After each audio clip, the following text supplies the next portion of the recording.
Assalamualaikum warahmatullahi wabarakatuh. My name is Nur Natasha Amira binti Muhammad. My metric number is A22A0678. Today I will present about foundation of management. Management is the coordination and administration of tasks to achieve a goal. In general, there are 5 basic functions of a manager that are setting objectives, organizing, motivating the team, devising system of measurement, and developing people. Organization must identify management role that can lead to future growth and success. So we will discuss all the work of Frederick Winston Taylor, Henry Fayol, Mary Parker Follett, and Max Weber as it relates to the general administrative approach to management.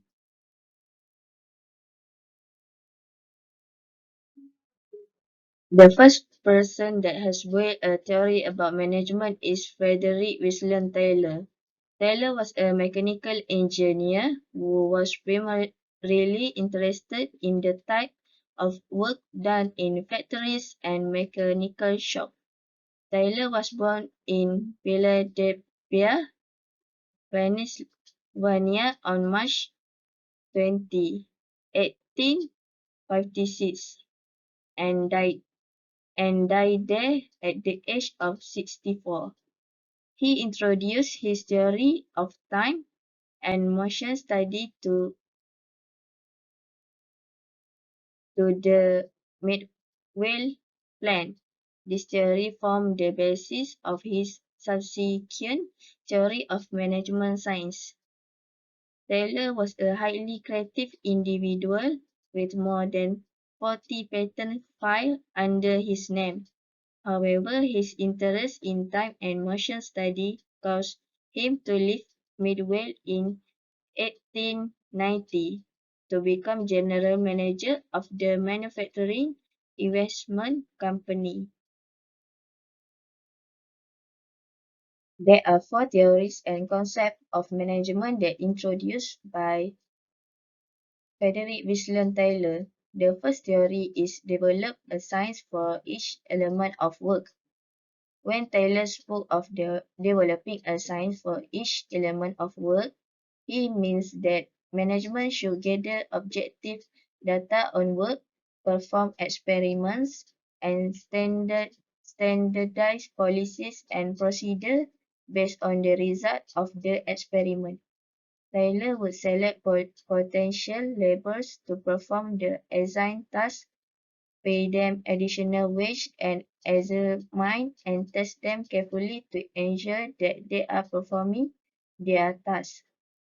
The second theory is select, train, teach, and develop employees scientifically. Taylor then said that individuals especially suited for the work would be selected.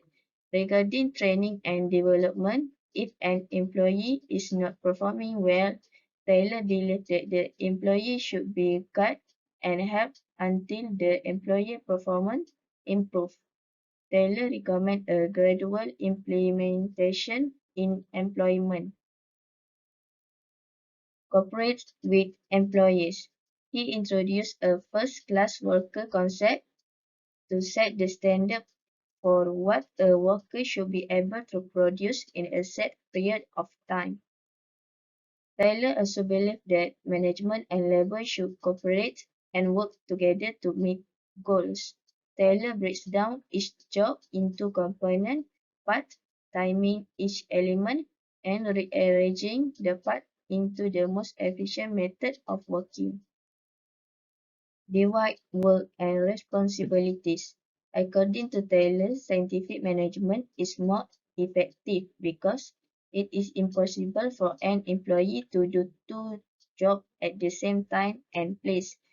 Taylor said that management responsibility is to ensure cooperation between all parties. This includes ensuring that workers are provided with the right tools, operate correctly and follow established procedure and are informed of their step and progress. The advantage of this theory are decreased autocracy, can be best use of resource and development, and the company has ability to control. Meanwhile, the disadvantage will be affect work division where there is a reduction in workers, requires capital and employment. With the application of this theory, men replaced by machine which in turn lead to unemployment. In this way, fewer employees were required and many dropped out from work.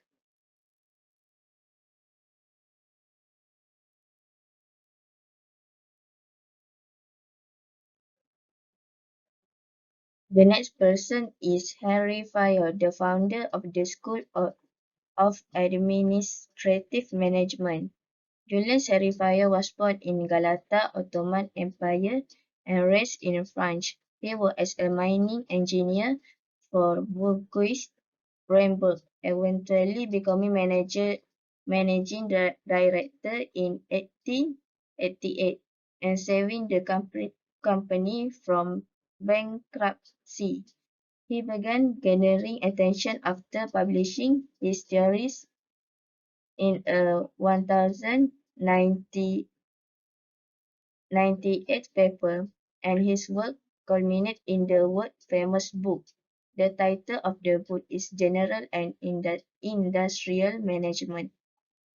As a result of this piece of work, Fayol became known for his administrative theory. He also known as Fayolism and as the father of modern management. Four theories introduced by Henry Fayol. The first one is authority. Authority is not to be convinced of part from responsibility, that is part from sanction, reward or penalty which goes with the exercise of power. According to Henry Fayol, there should be a balance between authority and responsibility. If there is more authority than responsibility, the employees will get frustrated.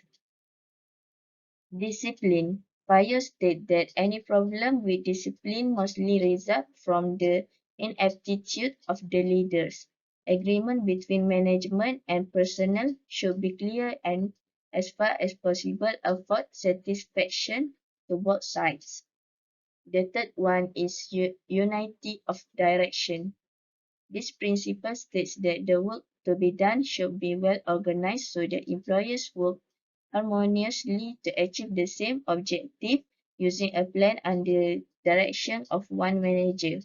For example, if you have multiple marketing activities such as advertising, budgeting, and self-promotion, there should be one manager using one plan for all marketing activities. Lastly, subordination of individual interests to the general interest. Everyone should work in the combined best interest of everyone involved rather than in their own best interest.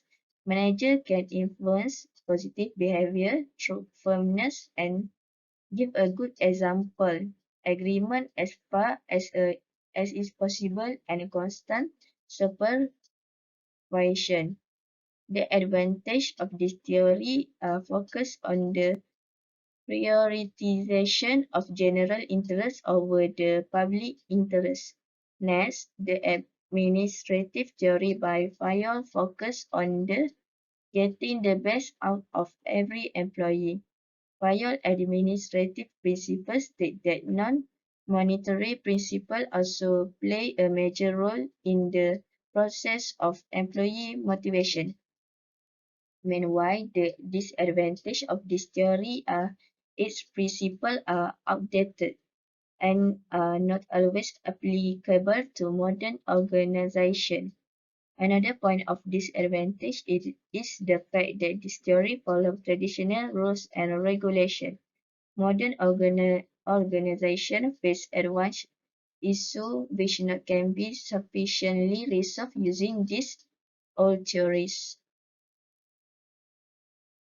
Next is Mary Parker Follett. Mary Parker Follett was born on September 3, 1868. She was an American social theorist known for introducing ideas about human psychology and human relations into industrial management. Follett began working in Roxbury as a voluntary social worker in 19th at the Roxbury Neighborhood House of Boston. Here she helped organize recreation, education, and social activities for poor families and for working boys and girls. In 1918, she published her book on community, democracy, and government, and the title is The New States. Follett published another book, Creative Experience, in 1924, with more of her ideas about the creative interaction that takes place between people in group process. She was a lecturer at the London School of Economics in 1933, and she also provided personal advice to President Theodore Roosevelt on organizational management. Follett practiced this principle of coordination that helped develop her theory of management. The first one is direct contact. Direct contact between employees and managers help organizations avoid conflict and misunderstanding. In early stage, managers should learn and master coordination straight away. No employee should feel less important than others. The net each has a significant role that complements others. Reciprocal relationship. Every worker, regardless of their level in the hierarchy, is responsible for pulling their weight and integrating with the rest of the organization. No one person should be trying less or more than another because it's team effort. Continuous process. Manager must maintain coordination. Don't just learn this principle and forget about them. Channel them in everything you do. Follow theory and management philosophy at small business and employer first business model by including successful employee engagement in a company overall business goal. The advantage of this theory are increased opportunity for colleagues to work together by establishing project teams, digital conference call, or open plan office. Allow individual greater flexibility to achieve their appraisal target in their own way. Encourage a flat hierarchy structure across the organization. Create a buddy system. The disadvantage is not a specific theory or strategy, doesn't always work, lack of discipline, and won't be effective in today's largest companies and franchise. Max Weber was born on April 21. Theory and concept of management. The first theory is task specialization, division of labor. Weber felt that task specialization promotes the timely completion of work at the highest level of skill. Hierarchical management structure. Individuals at the top of the management hierarchy have the most authority, while those at the bottom have the least power. Formal selection rule. In the ideal organization, Weber believed the employees should be chosen based on their technical skill and competencies, which are acquired through education, experience, or training. Job specialization. Job specialization is defined as a process and knowledge worker gains through tutoring, training, and skill to allow them to become professional. Conclusion. The comparison between this theory is Weber's bureaucracy approach informed most organizations today, and Fayol approach help us understand the basics of management no matter what the industry or situation. Fayol approach to management has several similarities with Taylor's scientific management theory. Meanwhile, Follett developed many concepts that she applied. The issue of management are undemocratic. There was no rotation of work. Challenging tasks were performed by a specific group of workers, while others were burdened with routine work. Autocratic. It provides total control to the superiors in the way they manage the subordinates, which leads to dissatisfaction among workers. In conclusion, I choose Frederick Winslow Taylor because the principle of Taylor's scientific management theory is still relevant and become widely practiced, and the resulting cooperation between workers and managers eventually develop into the teamwork we enjoy today. Scientific management they provide many significant contributions to the advancement of management practice. It introduced systematic selection and training procedures. It provides a way to study workplace efficiency, and it encourages the idea of systematic organizational design. Based on an article written by General Cofano, the creator of 4-week MBA, the example of modern companies practice scientific management theory are: the first one is Amazon case study, where warehouse staff are paid on piece rate basis according to their level of productivity. The company has also recently introduced patent wristband that track employee performance in real time. McDonald's case study: the homogenization of McDonald's restaurants worldwide has meant that processes have had to become extremely refined. The procedure for everything from making a burger to mopping the floor is the same, regardless of geographic location.